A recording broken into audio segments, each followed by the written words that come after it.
Mulligans and Hackers, episode 4 podcast. I'm Chris. And I'm Alvin. And Alvin, I hear you got something to get off your chest today.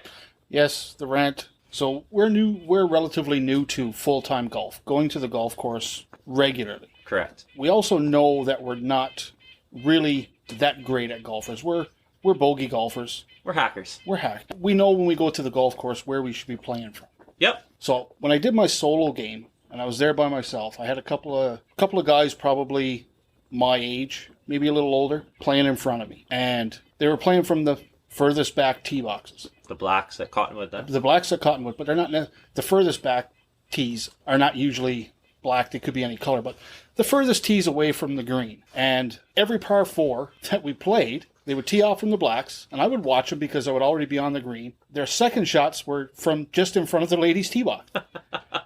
Every par 4. So they would go all the way to the furthest tee box, tee off, and then their second shots were from in front of the ladies' tee box. And I'm thinking in my head, do you guys not know your skill level?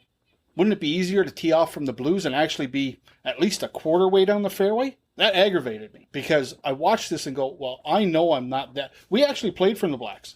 Yes, we did. And I think we I played missed, once this week. And I think I missed one fairway. Yep. From the blacks. Yep. And these dudes couldn't get past literally teeing off just in front of the closest tee box. I don't know. Is that ego? Is that I'm a good golfer? I can do this.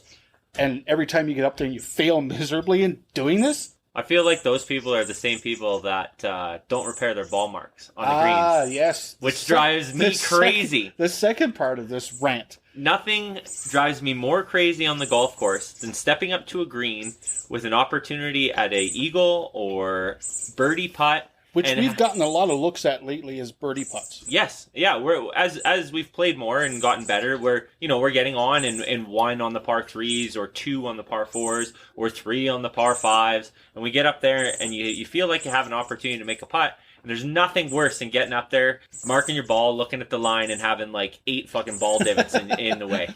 Just unacceptable. If you don't know how to fix your ball divot, don't come to the golf course. It's natural golf etiquette, and it drives me wild. You can buy a divot repair tool at Walmart. Actually, I think they give them out for free at the golf course. Well, there you go. Or use a tee like the professionals do. It's not hard to fix it. Well, I don't know. We're just getting into this, the golf etiquette part of it full time. Because before this year, it was just, we were part-time going to the golf course, and we tried to do the best we could with the knowledge that we had for the golf course. And I don't know. I watch these guys go to the furthest tee box. How can you have fun playing like that? Well, I think most of those guys are probably just out there drinking and getting rowdy, and they go out there for different reasons than you and I do. Okay. We go out there maybe to play golf and to try and get better. Those guys are going out there just to have a good time with their buddies, which is what we're doing too. Okay, but we're trying to better ourselves. So when you put it like that, okay, I can understand that and I can get that. You go for a good time. But the golf's not the good time. It's actual just the hanging out with the guys is the good time. Yeah, in that case. So I guess I got to yeah. But I totally understand where you're coming from. Yeah. Do I cut these guys some slack then for guys, just play from the blues? Not really, because they end up holding everybody up at the end of the day, right? Yeah. And you get a big weight on all the tee boxes. So I mean, and part of the golf etiquette too is letting the faster group go through. And we played the entire front 9, and they never let me play through. But I was always waiting for them on every tee box. And you were a single that day, and I was right? a single. Yeah. So I guess there's that too. So. It's just, some people understand the golf etiquette and some people don't. So what do you guys think out there? Just put a message into us and say, hey, is this acceptable or is this unacceptable? Yeah, hit us up on Instagram or Facebook. So that I kind of can get this put to bed because, it did irk me. And it still irks me now that I'm just talking about it. And this was over a week ago. I mean, if you ever wonder which tee box you should be playing from, just go follow Manolo on Instagram. He's got some great tips. He's awesome. Yeah, I saw that guy, yeah. Yeah, so if you guys want to join the conversation, let us know how you feel about the tee boxes or the ball marks on the greens. Hit us up at Instagram, Mulligans and Hackers Golf, or on our Facebook page at Mulligans and Hackers Golf. Let us know what you think. So it's been a couple weeks since our last podcast, Alvin, and in that time we've we had our May long weekend, and we had no tour dates that weekend. I took a little vacation and got out of town. I mean, I went to Calgary, and I was able to I played the par 3 Golf Futures, it's called, in Calgary. I played it twice with my brother. Played 18 holes each day, which was nice, off the natural tee boxes. Worked a little bit on my short game, as the par 3s have kind of been eating me up this year. And then on the Saturday, my dad, myself, my cousin Jake, and my brother Josh all went out to Carsland and played Speargrass for the first time this year. Again, that little course has 6 par 4s, 6 par 3s, 6 par 5s. We had a blast. It was nowhere near as cold as it was last year when we played out there, which was kind of shitty. But we played out there. We could only play in pairs, so we had 2 tee times back-to-back just because of the restrictions at the time. So I played with my cousin Jake. Highlight of my round out there was on the very last par 5. I hit a really good drive, and then I pulled up my 3-wood, and my cousin Jake hit a drive that was about 25 yards further than mine, and we both decided to go for the green in 2. I hit a nice 3-wood, ended up center green. He ended up over the green, and I stepped up, hit my putt for my eagle, and I missed it by an inch and had a tap-in birdie. Right. So, I mean, I'll take a tap-in birdie any day of the week. You bet. So that was a highlight of my weekend, and then we kind of relaxed the rest of the weekend because the weather kind of turned a little bit, and we came back here. And what kind of weather did you have here during that time? Snow. We had snow. Snow in May, of course. Yeah, we had snow, and I think I put a picture of it on our Instagram of my van at work. At work in the snow. And when I say it was snowing, it snowed. Like a foot or something like that? Yeah, it was a lot of snow in a very short period of time. And so there was no golfing for this guy on May long. I think that didn't Cottonwood our home course stay closed all weekend because they had too much snow on there? They had too much snow on the fairways, yeah. That's ridiculous. That's crazy. But I mean, living in Alberta, it is not uncommon for us to get snow on May long weekend. It does happen. If you don't like the weather, just wait 5 minutes. That's right. Absolutely. That's kind of the saying here, right? Absolutely. So moving on to our Mulligans and Hackers golf tour. We've played 3 events in the time since our last podcast. Since the last podcast, right? Yep. Tour event number 5, which was last weekend. Yeah.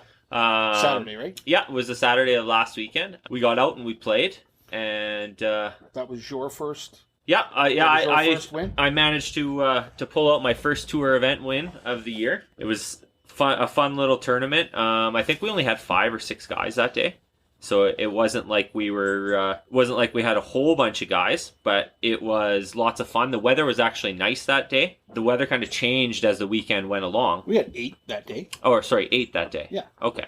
And the weather kind of changed as we went along. But for that day's results, I finished first. I finished at a plus 16.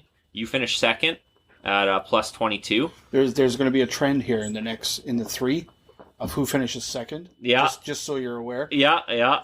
Clark finished third at plus 25. That was good for him. Yeah, that was a really good showing for him.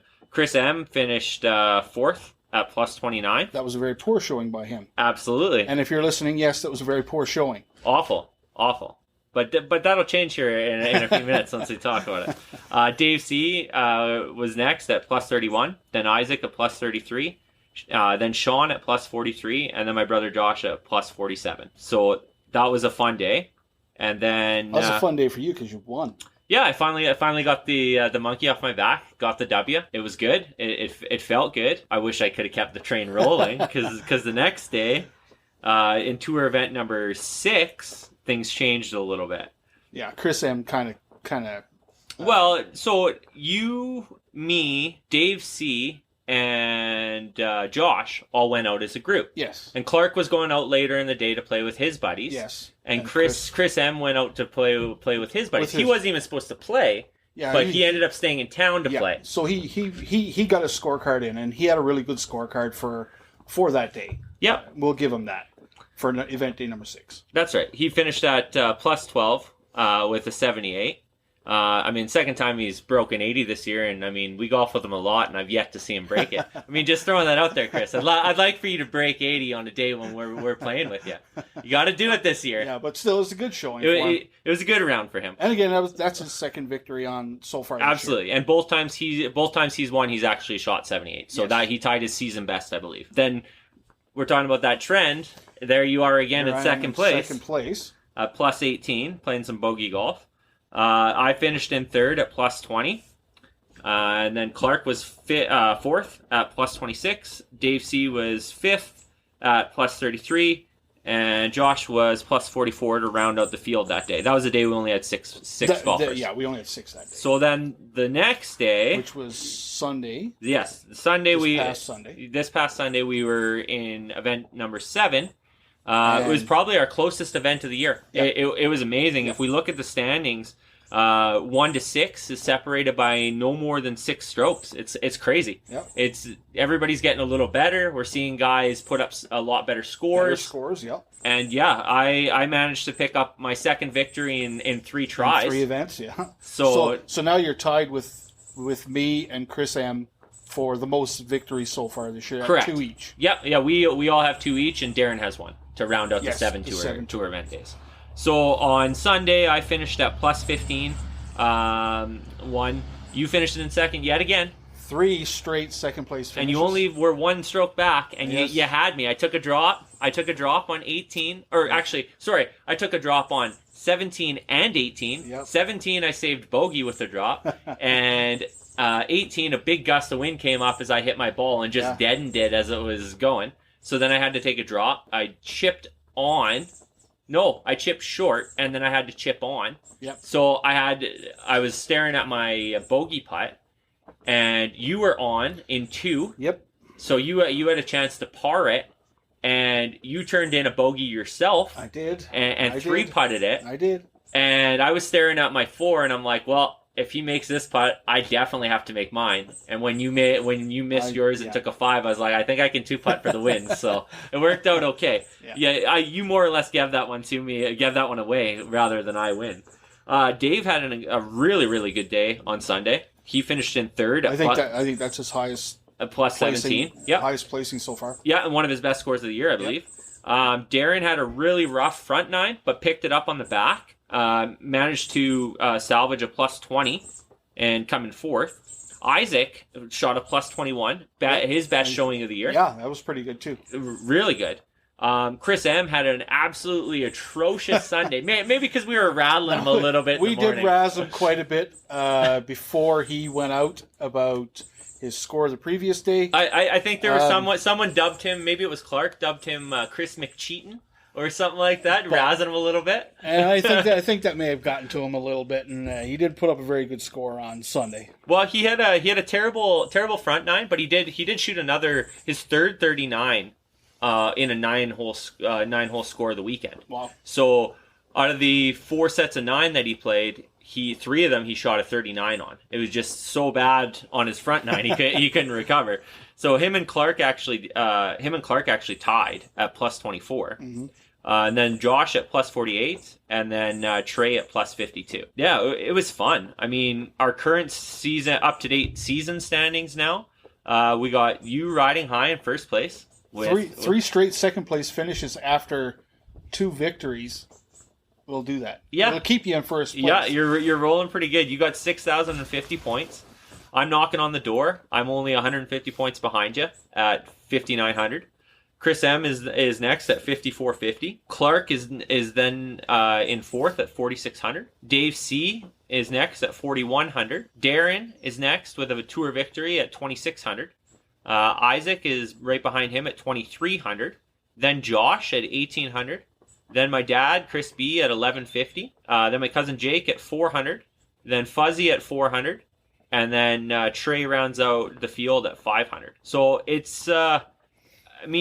it's tightening up. It's what we want to see, right? It seems like every event we play gets a little tighter, which is fun. And the chirping helps. Oh, the chirping's just getting worse now. Yeah, and so this weekend we have our second out of town. Correct. Yeah. We're going to Burstall, Saskatchewan. Yes, on Saturday we're going to go visit the Burstall the Burstall Golf Course, I guess it's called. Little 9-hole course in a farmer's field out there. Yep. And I think it's cash only, so I have to make sure that we tell everybody cash only. Yeah, that's right. I did get us some carts reserved. We played it last year, right? Yep. We went and played 18 there last year.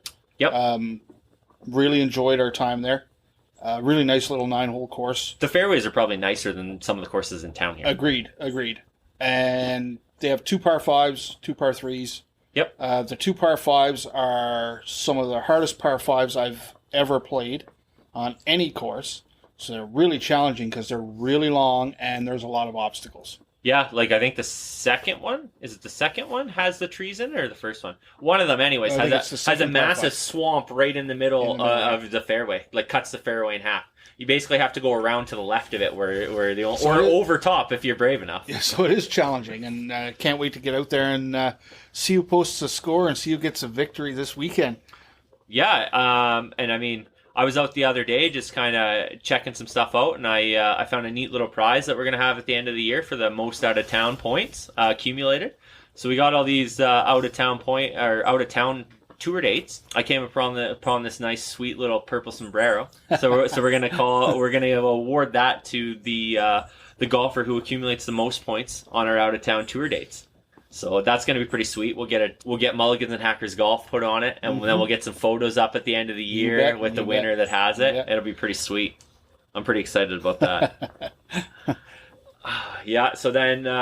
So we have Burstall this weekend, and it's just a single tour event weekend. Yeah, and I think for Sunday we're going to try and go to Medicine Hat. Yes, yeah, we're going to give that a go this year, stretch out our clubs a little bit and see how we're doing. As I think we mentioned in one of the previous podcasts, it might have even been the first one, that one of my goals is to break 100 at that course. Yep. And with the way that I've been playing lately, hopefully I can take it to that course, and that won't be such a problem. Because that course does intimidate me.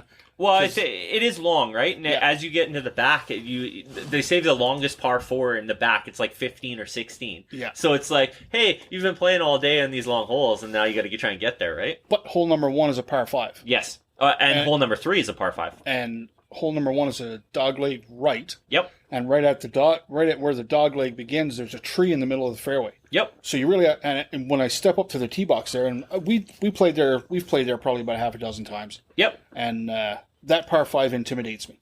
Yeah. Right off the bat. A tough way to start, right? For a hacker type of golfer like me, I get up to that tee box and I go, wow, am I even qualified to be standing at this tee box? But you got to think about it. The last time you played there, I think we're both better golfers than we were the last time we played there. Just because we put in so much time on the course, not only on the course but on the range. We've put in a lot of work. We started working on things, changed some swing mechanics, done some different things that we've tried to help ourselves. I really worked on my driver setup, and I've added a couple of things to my driver setup. Yep. Like incorporating a practice swing and incorporating, really engaging the shoulders. Yep. That is, it's insane how you're getting distance out of it now, big time. Yeah, where I was kind of like a 220, 230 yard type guy off the tee box. I've probably gained 20 to 30 yards since we started playing and since I started using this new setup. And we call you Mr. Fairway Finder for a reason. Yeah, I don't miss too many fairways, and I really have to hone in that second shot. I played today. I just did 9 holes after I got off work today, and I hit a lot of greens on my second shot. Yep. Which, again, that's good. That's the progression you want to see in your game. In my game especially, because I play to try and get better. I like this sport, so I want to get better at it. I enjoy it so much. Well, I mean, you think about that. We go back to, what was that day? It was the day that you finished, or the day Chris shot a 78. I think you and I were both like +2 or +1 after 7 holes, or going into hole 7. Yeah. Because that day was a little bit windy. I mean, you and I were both playing really well. Mm-hmm. I drove 5. I put the ball on and won on 5, and I drove 6. And 6. So you were sitting like I had two eagle looks. The eagle looks on back-to-back I didn't make either of them, unfortunately. I made 1 birdie and 1 par on those ones. And then, I counted. I had 2 eagle looks and 5 birdie looks that day, which is, for us, that's a great day on the course. Yeah. And I think you had like 6 or 7 birdie looks that day as well. Yeah. It's just we had a couple holes that kind of got away from us. If we could just if we could just mitigate those blow-up holes, Yep. right? Because I get to those 3 holes on the back 9, the back-to-back par 3s and the par 5, and we could talk about that par 5. I think we've already talked about that par 5, and we could talk about that par 5 for another hour. That hole does not reward any good shots. No, you get there in 3 and you always have a difficult putt, no matter where you are. No matter where you are. The last 2 times we've played, I've been over just maybe short or past the green in 3. Yep. And I've still double bogeyed it back to back. Well, because if you're over the green, your chip is like, it's almost impossible because it's all downhill. You can't control the speed. No. Right? Because it's all downhill. Yep. And they always have the pin placement on the lower tier of this 2-tier green, and it's sloped towards the fairway, and you just run off. And for hackers like us, we find it insanely difficult to hold that green. It's tough. And I mean, it doesn't help that the groundskeeper never seems to get laid on that course. He always puts the pins in the worst possible spot. Always. Always. I mean, a couple other highlights from our tour dates there. I mean, my brother Josh, who typically struggles a little bit on the greens, he made a 45-foot birdie putt that one day. Yeah, that was insane. That was on a par 3. Yeah, right? And then that same day on 18, he made like a 25-footer for par, which is awesome. I mean, he's just playing more golf, right? And that's when we go out and play, and those type of shots energize us all. Yes, absolutely, because they're cool. It's awesome to see. And I think it was it Sun? Yeah, it was Sunday. Sunday, you were starting to put a little pressure on me going down. We were on 16, which is a par 3. Mm-hmm. I came up a little short. You did too, but you made a nice chip and then putted in for par. I came up short on my second shot, so I stepped up and I managed to chip out for par to at least go even with you on that hole. Yes, the chip out for par, which was good. And I think Josh had a birdie on that exact same par 3 on that same day as well. Uh-huh. So it's nice. Every time I get the scorecards to look over from our tour dates, it seems like we're getting more and more birdies registering. Yep. You know, typically everybody's got 1 or 2. And more pars as well, right? The scores are starting to get, they're typically around bogey golf, a little worse sometimes. But, I mean, I see a lot of progress throughout our members. And they're starting to play better, right? And that's what we're doing this for. To have fun, to play golf with a bunch of our buddies, and to just get better. And it's a ton of fun. I'm having a blast. I'm having a blast too. What do you been working now? I know you don't spend a whole lot of time in the range these days, but I mean, now that you figured out that you get a free bucket of warm-up balls since you're a member, you've been spending a little bit more time out there. It'd be nice if you bought a membership and they actually tell you all the perks of having a membership. Yeah, did they tell you also get a little bit of a discount in the clubhouse? Yes, that I knew. Okay, I did pick up some new Strixon balls, so nice. Yeah, I do know about the discount at the clubhouse. Just going to the driving range and just working on small things. Again, I watch a lot of videos. Yep. A lot. Rick Shields and some other guys. And mostly it's about grip and setup. Yep. Right? Because that's such an important part of your golf game is the grip on the club and how you set up to the ball. Absolutely. I've got a new grip for my driver and a different grip. I use a different grip for my driver as I do for my irons. My foot setup is always the same.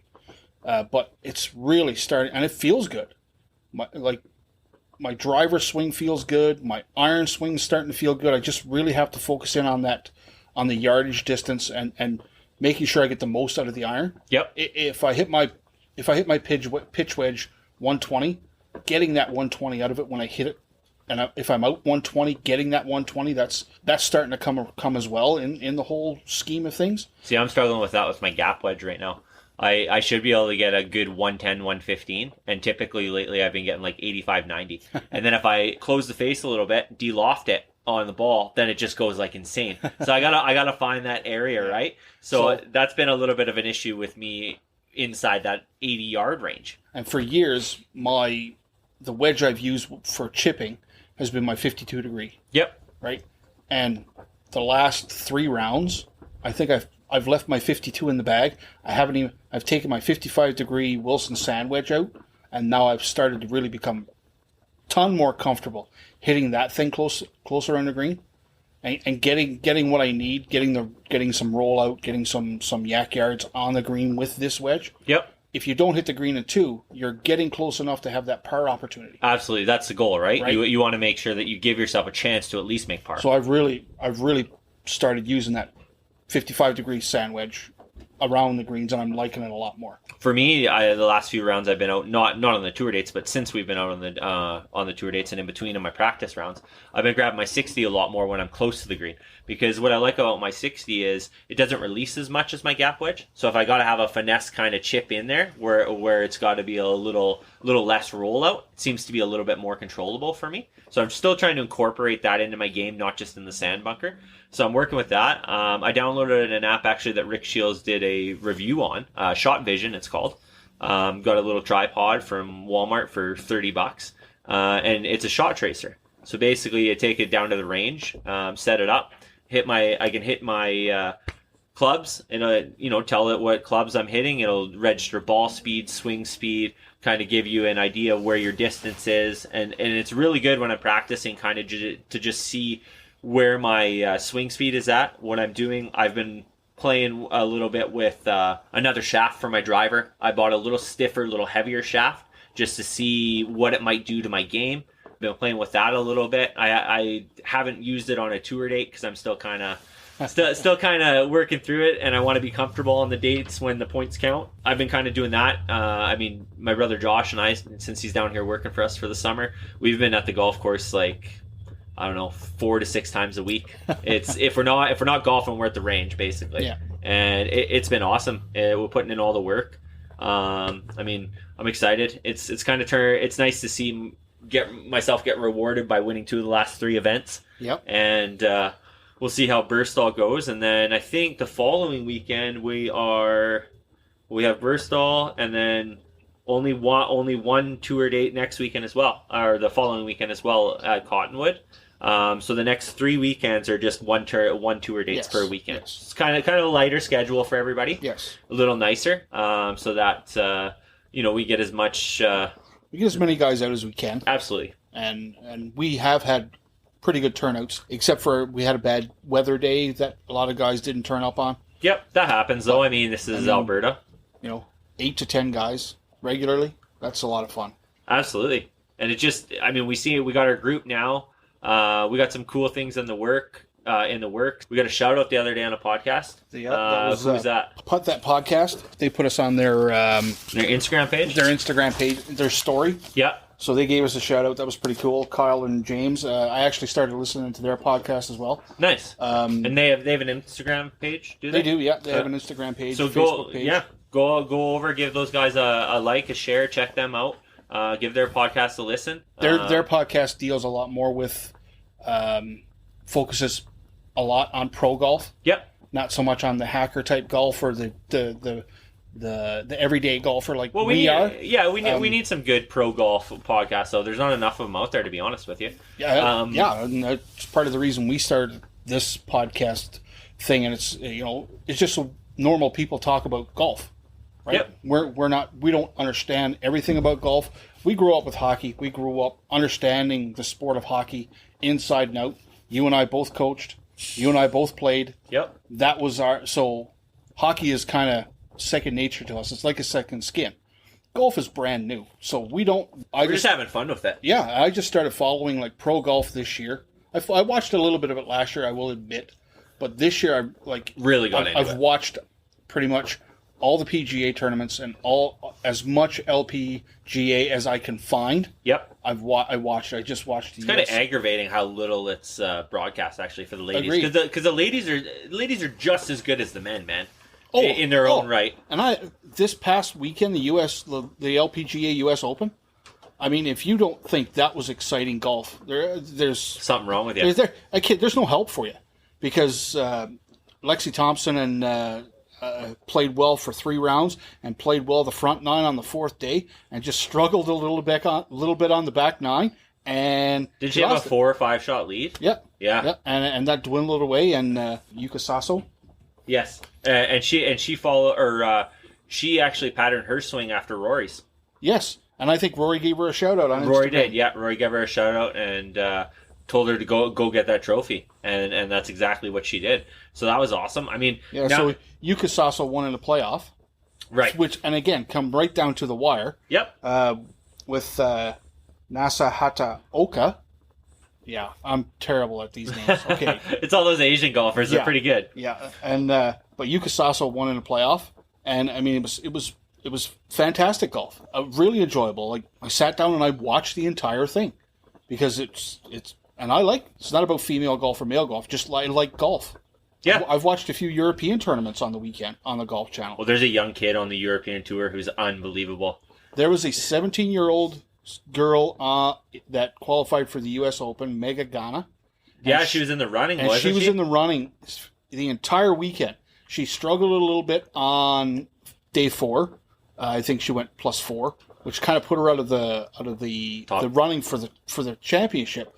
But she played magnificently all weekend on a tough course that some of the seasoned pros had a tough time on, and she went out and she handled that quite nicely. And that was fun to watch. There was also a 14-year-old girl, Cole. Her last name escapes me, sorry, but she went +20 for Thursday and Friday. But again, 14 years old, and you're out playing in the LPGA U.S. Open. Yeah, what a dream. Yeah, and I'm pretty sure we'll hear about her name in a few years down the road, right? Absolutely. If you guys enjoy our podcast, you can now head over to Spotify. Apple finally got us listed on there, so you can give us a download. Make sure you give us a like. Give us however many stars. Give us a review so we pop up. Head over to Instagram, Facebook. You can find us Mulligans and Hackers Golf on both those. Don't be afraid to send us a message or like our posts. Email address. Yeah, we got a new email set up, which we're going to be posting here on our Instagram and Facebook in the next few days about our pre-buy. Now that we kind of got all of our ducks in a row here, we're going to throw up some information regarding our pre-buy for shirts, and then you guys can email us the information required. We'll get that pre-buy in, deal with payment from you guys. Going back to professional golf, I mean, May long weekend was the PGA Championship. That was a blast. Yeah, and I do believe on the previous podcast, I said I would really like it if Phil won. Yeah, you did. Yeah, you forecasted great things. I do believe I said that would be the guy that I was cheering for. And I really enjoyed watching him play all weekend. Yeah, he got her done. You could see kind of in the few tournaments beforehand, he'd have a good round here or there, and you could kind of tell that his game was kind of getting there. He just had to put it together for 4 days, and he was able to do that. The craziest thing to me was he was playing with a different driver. It was 5 degrees. 5 degrees, yeah. 5 degrees aloft. Yeah. And he's just crushing it. He was out driving Bryson. Yes, and Brooks. Yeah, and Brooks. Koepka. Yeah. Right? Well, I mean, yeah, it's unbelievable how far he can drive the ball at his age, and he became the oldest winner on the actual tour, not the Champions Tour, and it's crazy. That's awesome. I mean, everybody loves Lefty. Yes, I mean, if you don't, I mean, I don't know what to tell you. And I was cheering for him the entire weekend. So it was awesome to see him win. Then the following week, we had the. What was up there? Oh, the Charles Schwab Challenge. Mike Visacki was in that one, I do believe. I think that's the one. He got the sponsor's exemption, right? That's right. Yeah. I don't think he made the cut because he kind of had a rough couple days. But going back to Mike Visacki, there was you actually sent me a video. Justin Thomas actually wrote the guy a check out of his own money to help him keep going on his PGA Tour. Yeah, that was awesome. It's unbelievable. And if you guys want to go check. Just go and look for the video and watch it. It's amazing. It's awesome. I would rather watch that, a guy like that, do an act like that for a golfer, to say, hey, man, I want you to keep playing golf. This is great. Instead of watching those two clowns, Bryson DeChambeau and Brooks Koepka, have their little fucking childish fight that they got going on. That is absolutely insane. And I'm not convinced that it's actually legit. Because they're supposed to be best buddies, aren't they? I don't know. They were. I don't know. But the PGA has this this pool of money now for ticking up on the social media. Okay. Right? So, and I can't remember what the number is in this. If you engage in social media and you start getting more and more likes on social media, and you're elevating the PGA's social media platform, you're going to get a share of money at the out of this purse at the end of the year. So you can't tell me that these two dudes look at each other and go, hey, we should just start a rivalry. Golf doesn't have anything like this. nowadays. No, it doesn't. I mean, Golf has had its rivalries between classy guys. Yeah, well, right? The last great one was Tiger and Phil. Right? Right? And these dudes are classy golfers. I can't say that about Koepka and DeChambeau. These two guys seem like clowns. I actually watched an episode of DeChambeau's YouTube channel, and I'm like, yeah, no, you're not a guy I would want one of my kids to be a role model for. You know, that preppy, too cocky, that preppy type of frat boy type of existence. You know, yep, not a lot of class. Yep, right. And Brooks just seems like, I mean, we're talking about guys that we don't even know, and we just started following because last year I was actually a fan of Koepka. And I was actually a fan of DeChambeau. And I watched them play golf, and I enjoyed watching them play golf because they added something to golf, a little bit of pizzazz with their long drives. And, you know, Brooks Koepka is a big dude. Yep. Right? You know, he's a physical specimen. But then you start watching their interviews, and you start watching how they... Personality of a wet rag. Right? How they behave. And it's like, dude, you're a pro golfer.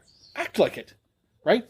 I watch Jack Nicklaus. Right? You watch Tiger Woods. Now, Tiger had his issues as well. Yeah, absolutely. You watch Phil Mickelson. Yep. Right? You watch Dustin Johnson. Yep. You watch Justin Thomas.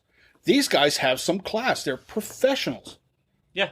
And they take it for what it is. And you watch Brooks and Bryson and their little preppy rivalry they have, and it just, I can't deal with it. I really can't. I'm like... It makes for great memes, though. Well, it does, and I mean they're everywhere, right? And you know, it's whatever. These two guys will get a share of the money for taking golf's social media platform up and you'll get. But did you see just to change the subject? Did you see Phil's video where he's driving down in the golf cart, going, "Hey guys, I just want to give you an update," and he's got the Winnermaker trophy in the seat next to him. Is it full of wine? No, he's just got it. He's traveling because I seen the one where he was drinking wine out of it because he loves his wine. But going back to the Charles Schwab Challenge, Jason Kokrak actually ended up winning, and Jordan Spieth was pretty well in the lead the first 3 days, and then he kind of fell off a little bit, and Kokrak picked it up on the fourth day to win. That was cool. Nice, which was nice. And then this past weekend, we had a wild Memorial Championship. I mean, ultimately.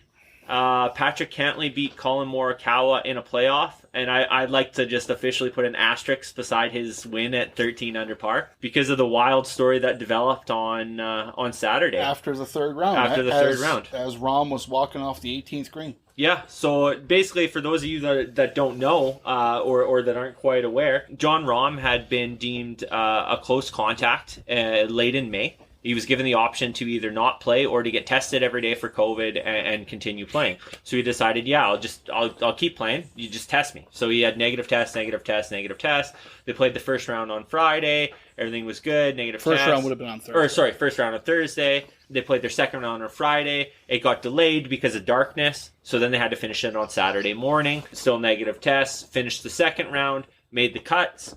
Then he played his third round. Well, Rahm put up an absolutely unbelievable third round to the point where he had an ace. He was at 18 under after three rounds. He had a 6-stroke lead on the field, and it wasn't even close. Like he was gonna steamroll him. Well, as he walked off the 18th green after his third round, all the officials told him that he had a positive COVID test, which was for an asymptomatic case of COVID, and that he had to withdraw from the tournament, which I think is just absolutely wild. I mean, so the guy is in first by 6 strokes. He's going to be in the final group to play the following day if he plays, okay? I mean, he's been with his caddy all day. Why couldn't you just let him go out with his caddy as a single, as the last golfer on the course, and play out his round? Because, I mean, at the end of the day, they cost him a lot. You want to know what they cost him? They cost him the $1.6 million purse that was his when he finished first. They cost him 500 FedEx Cup points, which would have jumped him to second in the FedEx Cup race. They cost him the #1 ranking in the world, and they cost him his 6th career PGA Tour win. And I mean, all for an asymptomatic positive. And I mean, there is no right answer because it's unprecedented to in this COVID time for a situation like that. Absolutely. I get it. I personally think it was poorly handled. That's what I was going to say. The PGA did not handle it because they did it in front of everybody on the 18th green. That's right. They could have dragged him into a building and said, hey, man, this is how it is, right? You didn't have to see that whole thing happen and play out on the 18th. So if you guys out there are listening, and give us your opinion on what happened and what you think, how it should have played out, because there is no right answer for it, in my opinion. I know what it cost Rahm, and that sucks. And he was actually very classy about it after. He posted out on Instagram saying, "Hey, it's just something we're gonna have to deal with." He was really good about that. I think he did everything he needed to do, but I don't like how the PGA handled it. But I don't think the PGA had a lot of choice in asking him to withdraw. I think they set their rules that way, so they had to follow them. I mean, you could say that he could have played by himself on the day before. Okay, I just think there's a lot of scenarios that could have happened. Yep. But the one scenario that I think we can agree that I didn't like was how the PGA went to the 18th green and said, "Hey, this is what happened. We're going to do it out in the open." When everybody heard him say "not again" or whatever he ended up saying, right? So you could have done that in more classy and more, out of the limelight, and just come up with a statement after. And I think a lot of people would have been able to accept that then, but they looked at how devastated Rahm was on the 18th green in front of everybody. Yep. That's just to me, that's just a classless move. I think the part of it that really bugs me is, he tied the historic 54-hole lead. He was looking to become the first person since Tiger Woods to win the tournament back-to-back, and all that gets wiped away. Like, he doesn't, and every golfer that made the cut into the weekend, because the tournament purse for the Memorial is over $9 million. Yep. So every golfer that makes the cut gets a cut of that. Yeah. They make a pretty healthy bit of money. First gets 1.6, second gets just over $1 million. Rahm's made quite a bit of money, but you got to think about it. There's further repercussions to his season. He misses out on 500 FedEx Cup points. He could have been the number one ranked golfer in the world. There's a lot of stuff going on. Yeah. And I understand their rules, and I just think that with what we know now about COVID and being outside, you could have found a way for him to play if you wanted. Yep. It almost feels to me like, hey, Mr. Big Bucks over here called it in and said, hey, I don't have him winning the tournament. I don't want him involved. And it just kind of, you get that vibe, right? And now we see that a lot. And you would like to think that stuff like that is not going to happen. But you can change the outcome of games with this now. Yes, absolutely. Which you shouldn't be able to do, which right? You shouldn't be able to do. It affects the integrity. Right? Whether it's team sport, individual sport, right? It's, tennis. Two people go out to play tennis. We don't want this person to win, so we test them all, and yours came back as a positive, you're out. We wouldn't want to think that the world works like that, but we do know when there's a lot of money on the line, anything weird can happen. Weird things happen, right? So it was kind of a crappy outcome. Morikawa and Cantley went out on day 4 and they shot 1 under. So they had no chance to catch Rahm. Yeah. No, if he would have played, he would have easily won. And it's unfortunate how it happened. So he's now in isolation. Hopefully he'll be back in time for the US Open, because I think his game is kind of rounding out now, and he could be a guy that could really threaten for the US Open coming up in a few weeks. Speaking of the US Open, we're going to run a little pool here between all of our Mulligans and Hackers golf crew. Mm-hmm. $10 a head for those who want to join. We're going to do a little golf pool. We're going to go down the standings. So the first guy in order, and everybody's going to pick one golfer, mm-hmm. and whoever's golfer finishes the highest. Is going to win. So they're going to take home the money. I'm going to donate a ball of my Vice balls, or a sleeve of my Vice balls to the winner. And then got a couple passes for Menace Night Golf and Country Club we'll throw in there as well. That's awesome. So yeah, it's a little bit of money, a little bit of stuff for people to play for. Yeah, should be fun. I think that'll be cool. Yeah, it should be pretty good. I think. The U.S. Open, the crazy things tend to happen. Yep. One other thing from the Memorial, did you see Bryson's absolute monster bomb? Yeah, I saw that. That's just inhuman. How far did he drive that? 3. I think it was 376, and it was over the trees. It was absolutely ridiculous, right onto the fairway on the one par 5. It was unbelievable. 357 yard. Oof. I think that was the carry. Yeah, It's 357. yeah. I think it rolled out to like 376 he or something. literally cut the entire hole because it's a dog leg right. Yep. And he cut the entire left part of the hole out. It's And insane. It's insane because he plays with like a 5 or like no, it's less than 5 degrees, I think. But for him to get up that high over the trees, Because he had to clear trees. yes, He literally had to clear trees. he had to get it up and out as soon as possible, right? It's unbelievable, and he just seems like he's hitting the ball further and further.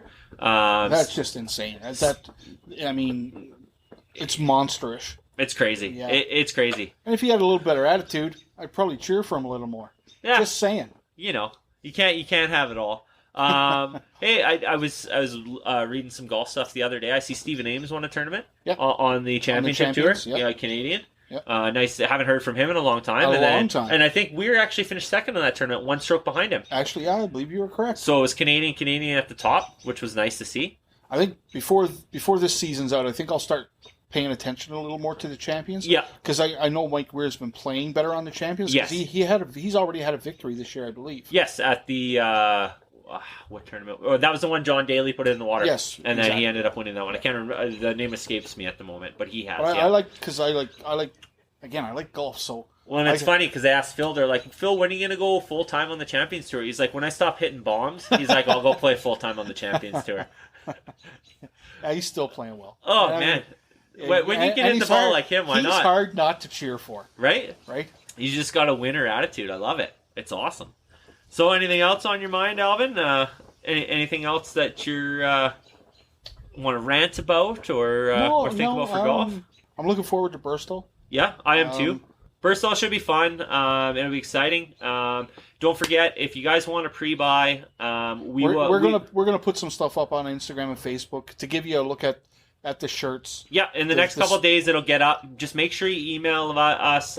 We'll get in contact with you guys. We'll email you back. We'll get all the information required. We're gonna let the pre-buy probably run for a couple weeks. Before we put an order in. Because we have a lot of friends that want to get their hands on some Mulligans and Hackers merch. So again, this is our first foray into this. So at least have some patience with us. This is our first kick at the can at this kind of stuff. So yeah, we're keeping it basic with shirts for now. I mean, the hope is that maybe down the road we'll get some different stuff like some ball markers and different hats, things like that. But that'll come in time. That'll come in time. And that's I mean, you can find all that stuff on our Instagram page and Facebook at Mulligans and Hackers Golf. Email address now. Yeah, mulligansandhackers at gmail.com. Okay, mulligansandhackers at gmail.com. That's our email address. That's where you can reach us.